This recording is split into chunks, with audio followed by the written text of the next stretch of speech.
Welcome to Go You Are Sent. I am Saul, joined again by Kevin off camera.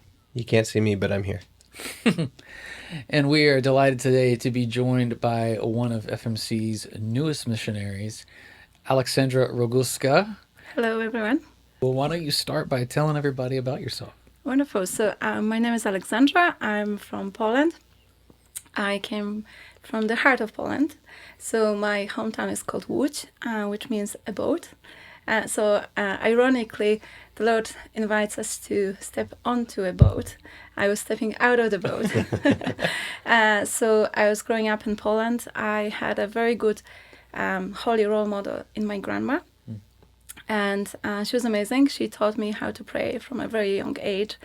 And she was a beautiful lady. And I remember, like, till the very last days, she suffered from Alzheimer's, like, when I was, like, from around the time I was, like, 15. She forgot so much. So, like, she would forget people, faces, but she never forgot how to pray. And I remember her witness, like, really stood out to me. Like, even at nighttime, she would clasp her hands, and she couldn't really speak very well, but like she would say her prayers, and her lips were moving. And I remember that witness really touched me, how she had just like this beautiful personal relationship with God. And I just thought it was so beautiful and so inspiring. So I remember I was growing up with that witness. Unfortunately, in my family, on both sides, nobody else practiced. So it was just me and my granny. I have one brother, and I have 4 half siblings on my dad's side. So till about maybe like my first year in university, I lived in Poland. I loved it. Poland is such a beautiful country. John Paul II was like a huge hero in my family. Of course. We didn't have like many like saints pictures growing up, like on the wall. But I remember my granny, I think she kind of had a soft spot for John Paul II. So I remember like over her bed, there was like always a picture of John Paul II. And he was my first pope. And we really dearly loved him while I was in Poland. That's awesome. Talk more about the impact your grandmother had on you. What sort of things do you remember her teaching you? So she taught me how to pray. But she also taught me how to, I think, like, see God in Mass, and how to see kind of God in other people. She was a very gentle being. I remember she was a true lady. So even in her older age, like when she was getting up, like she would always like, she might have never left home at that point because like she was quite elderly, but she always wanted to look lovely. And I thought it was just like so sweet. And I remember growing up, we had a house in the in the suburbs. Okay. So I remember we had like a big front garden and big back garden, like with an orchard. And in the summer, she would spend a lot of time just sitting in the garden. And I remember those like beautiful pink rose bushes behind her. And that's the scene I most tenderly cherish and treasure. And when I just saw her sitting there, and she was like contemplating the nature and God's beauty. And I think that's another thing that she passed on to me, that I love God and nature. And I'm so outdoorsy, so I just love spending time in nature. Now, did she live with your family or nearby? She did, yeah. Okay. So the house where I was growing up, she built the house after the Second World War. So it was a beautiful neighborhood in the suburbs, and we had quite a lot of land all around us. So it was unusual for a city. Sure. Yeah. And so the two of you mostly went to Mass each week? Yes, that's correct. Yeah. Well, I'm sure you had many amazing experiences with her Yes, as a child. Yeah. And it's not unusual in this day and age, actually, Kevin. We've talked to a lot of people who's had a grandparent that was really influential on them. Yes. I think she was the primary kind of person that influenced me and influenced my faith, because my parents separated quite early when I was quite young. So I guess like they were busy about like with other things. So my mom would have gone to Mass with us like occasionally, mostly like around Christmas and Easter. And we have actually quite beautiful traditions like for Christmas and Easter in Poland. Really, really special. So I lived for most of my life in Ireland, but also while I was in Ireland, I tried to kind of maybe transplant some of those traditions over there too. From Yeah. Ireland. Did they take? Oh, they did, yeah. Like I mean, like whenever you serve like a good food, like people are not gonna resist. That's right. Yeah. So Particularly missionaries. particularly missionaries. Yeah. How did you get to Ireland from Poland? Tell a Yes. little bit about that. Yeah. So I think like I had like from early age I had a love for travels, and I remember I was like maybe 12 when I went to Italy for the first time, and I just like won like a kind of a competition type of a thing, like something to do with geography. And I remember ever since then I had such a curiosity for travels and traveling. Also, like I remember in Italy was the first time I met someone from America, and I always had this stereotype because like I suppose maybe I was like quite small at the time. I always had this stereotype that Americans are very tall and have very big feet. And I was thinking like they must eat so much because they are so tall. Yeah. That was like first time I've ever met someone from America, like the big tall families. But now come back to your question. It was after my first year of university, and with a bunch of friends from university, we really wanted to explore some other place for the summer, and we're kind of torn between Sweden and Ireland, and then Ireland won, and I'm delighted that I did because I had the most beautiful experience in Ireland, and it was actually a sunny summer, which is quite rare. So God had a plan that He picked that particular summer that we traveled over because the weather was fairly good, and I met this beautiful Irish family, and I met beautiful like people. So from then on, I was just like, wow, my heart was kind of close to Ireland. And yeah, eventually. So how much longer after that did you actually move to Ireland? Not long after. Yeah. And so did you go, when you moved over, did you immediately enter into ministry? So I remember the family I mentioned, so Elsie and Kieran, he ran a accountancy practice.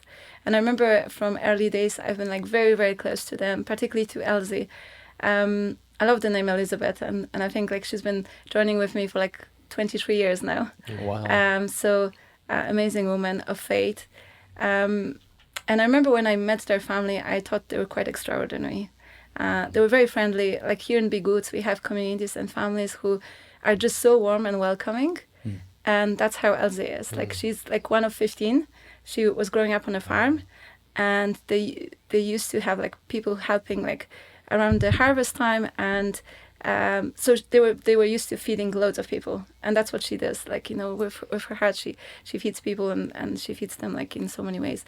But I remember, so I met that Irish family, and I was quite lonely initially because people of my age, like there wasn't that much.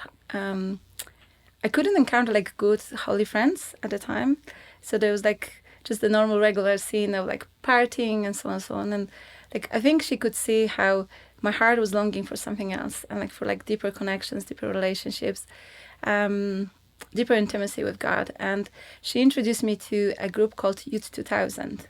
So it's a kind of a group that started after the call of John Paul II and one of the World Youth Days, to bring young people together, to pray, to grow in love of Christ, love of the Eucharist. And I would say like some of my best years in Ireland were spent with people from Youth 2000. Like we had so much fun together. So like we hiked together, we danced together, we traveled together, like we prayed together. We that also like cultivated a beautiful like spirit of service. So like initially I would just be coming like to prayer groups and retreats, but then in turn like the leaders would offer me like, oh, would you do this, would you help out with that, and to the point of like organizing like regional retreats and different functions and inviting different speaker guests, and like even helping out with like annual youth retreat, like would be like 4,000 young people and so on. So Wow. it was amazing. Yeah, amazing. So it was good for you to find work to do in Ireland, good for your soul. Oh yeah, it was good for my soul. Yeah. Do you remember any experiences from that time that like you carry with you in your heart now that you reflect back on that maybe were pivotal for you? Yes, like I remember one particular summer retreat in Clonmacnoise. So it's the place in the heart of Ireland, and apparently it's a place that goes back to like many, many centuries ago, where the monks lived there, and they were one of those kind of early monks in Ireland. And apparently there's a story when John Paul II landed in Ireland for a visit. He went, that was the first place he went to, and he bowed down and kissed the ground, because he said, if not for those Irish monks, we would have never had faith in Poland, maybe the rest of Europe. So I remember there was like a special association with Clonmacnoise, and I remember we had like a lot of tents and loads of marquees, and particularly one marquee where all the functions would take place. And I remember there was an Italian papal nuncio invited for the final closing mass, and as he was kind of giving like his homily to us, the rain started pouring down, and it was so torrentious. And he stopped for a second. He said, "I think this is God's grace for you guys." You know, it's like, in this moment, like, I just genuinely think like the whole heaven is like literally storming you with grace. And like, I don't know why, but for some reason this moment stayed with me. And he was such a sweet, amazing Italian man. Like, yeah, it was beautiful. It's making the best of a thunderstorm. Yeah, exactly. And it rains a lot in Ireland. I've heard. I've not been to Ireland. Have you been to Ireland? I've never been. Always wanted to. Yeah. Well, so how long did you live in Ireland?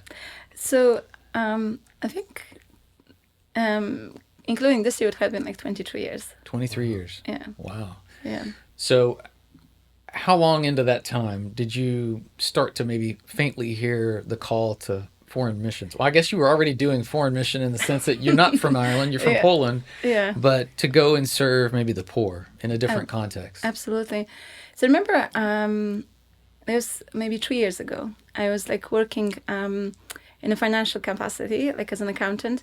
That was my kind of day job. And I remember it was like still kind of we're coming out of COVID. And I remember I was getting really restless. I had a wonderful boss, amazing workplace. I mean, like, it couldn't be better. But for one reason or another, I grew more and more restless.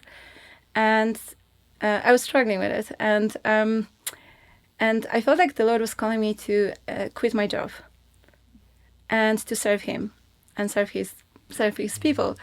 And I was thinking like, oh, that sounds very good, Lord, but I can't just quit my job. So anyway, because I was so restless and my boss was amazing, I asked him, like, I have friends in Canada. I asked him, like, can I work remotely for a few months from Canada? And, I promised I'll come back, maybe change of scenery will help. So I went to Canada for 3 months, and I had a beautiful, to Vancouver, and I had a beautiful time. But because I was in a different time zone and I wasn't participating in that many meetings and so on, I had more time to pray and think. And if anything, the Lord showed me, like, no, I definitely want you to quit the job. And I'm inviting you to work for me, like to follow me.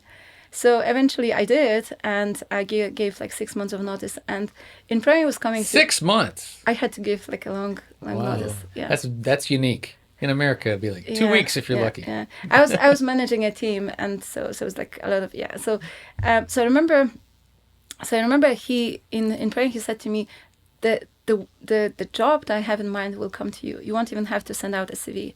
So the Catholic word in Ireland is fairly small. So I started putting the word out there, but I was kind of like, yeah, right. How do you see it happening? So anyway, it happened exactly as in prayer.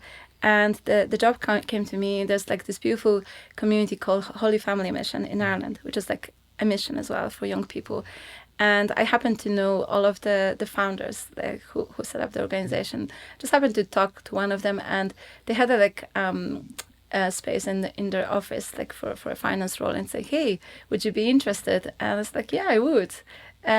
But like, I felt like the Lord was inviting me into more just like, another admin role. I was like with young people. I was in a beautiful setting of Glencomra House, which used to be like a seminary for people. Beautiful nature. We had our own chapel. We had a daily mass. Beautiful access to sacraments. And also that was the place where I met Josephine, who happens to be the daughter of the Glavky family, who are FMC missionaries.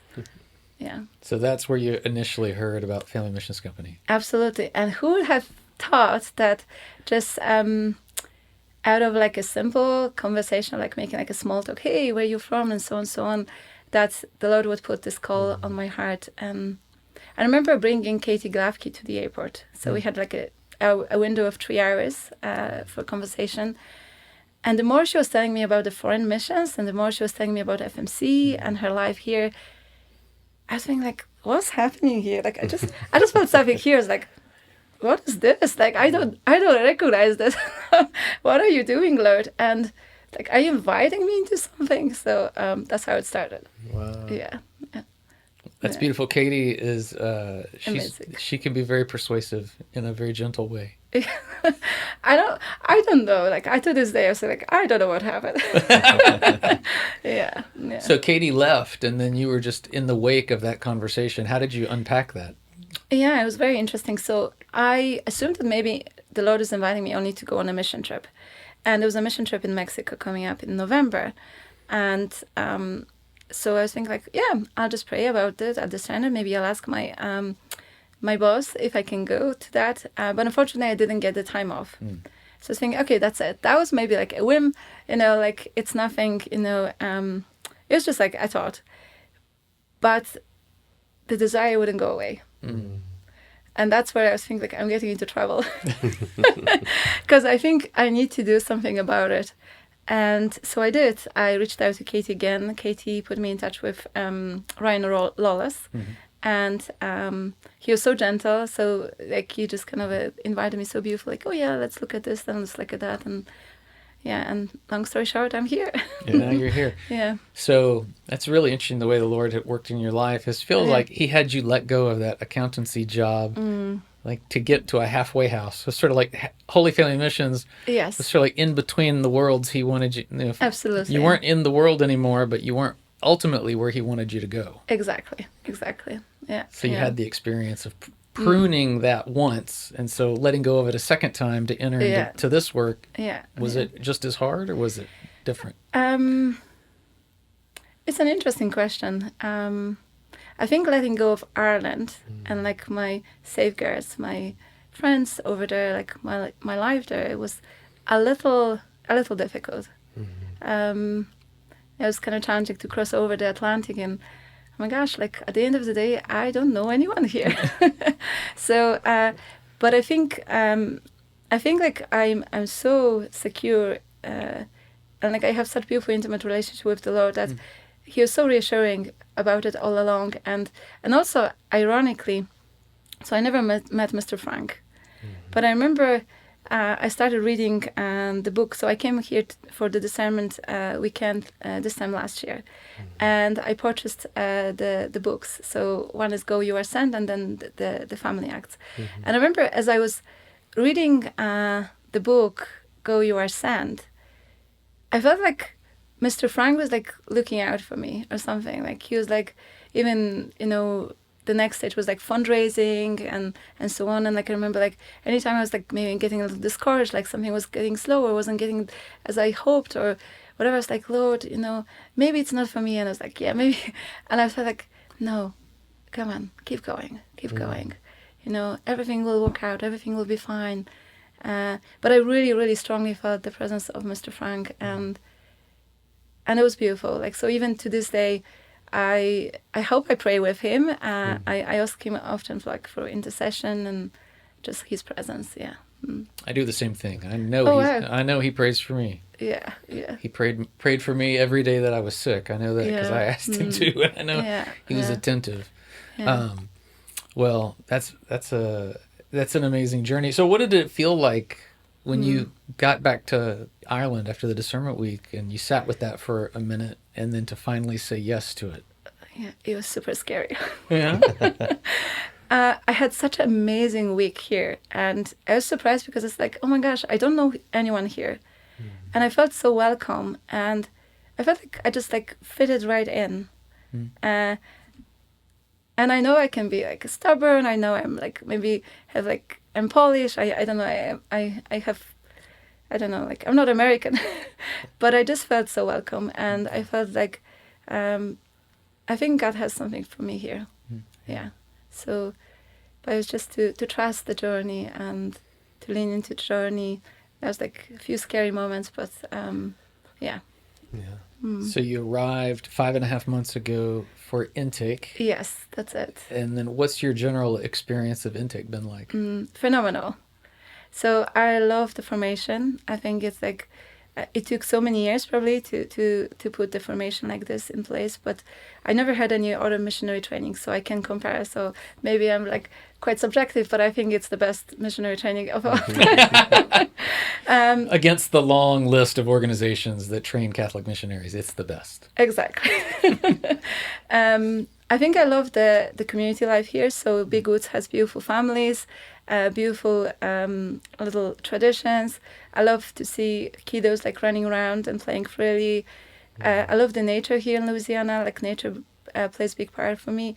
So like daily walks like down the Horseshoe Road, and just like even to listen to the nature here. I think it's amazing. And like the sharing of the meals, I think like Jesus kind of like probably spent a lot of time just like sharing meals and just like times like with disciples and other people, and I think that's how we kind of grow in here as disciples. Yeah, all this and so much more. Yeah. Have you seen any alligators? Yes. So the funny story, when I arrived first and I went for a walk, I walked in the middle of the road. That's a good choice. Because I just imagined that there's like so many alligators in the class that like there's just like they just can't wait but like just jump out. They're gonna get you. Of course, nothing like that happened. But Mr. George, who is I think husband of Mr. Elizabeth, I think he every now and then he kind of maybe how would I put it? He put them to sleep. So we saw some of them that were kind of quite asleep. Yeah. So it was interesting. I've never seen alligator this close, so like I wanted to touch it, and I was like, hey, wow, it was fascinating. Yeah, and I had a alligator something on my, I don't know, it was a kebab. I don't know what it was. Like it was like fried alligator. That's it. Yeah, it was quite tasty. Like tasted like fish. But, I love it. I love It's one of my favorite foods. Yeah. So. Yeah. Well, if you could go back in time and talk to Aleksandra, maybe back when you were a young girl with your grandmother, and she was putting this love of Jesus in your heart, what would you say to her? Do not be afraid. Do not be afraid. The Lord has an amazing plan for your life. You will meet amazing people. He will give you his heart, and if you want to serve him, just be docile, just be open, but like never be afraid. Because like sometimes I tend to be afraid, and so far like he proved me wrong in so many instances. So not be afraid. Yeah. Well, wonderful. Aleksandra, thank you so much for sharing your testimony with us and your call to mission. Pray the Lord uses this conversation to reach somebody, even one person. Yes. And thank you. We'll do this again when you're back in town. Wonderful. Thank you so much. Thank you for having me. You can learn more about Mission Life or supporting our work at FamilyMissionsCompany.com. Please also follow us on social media. God bless.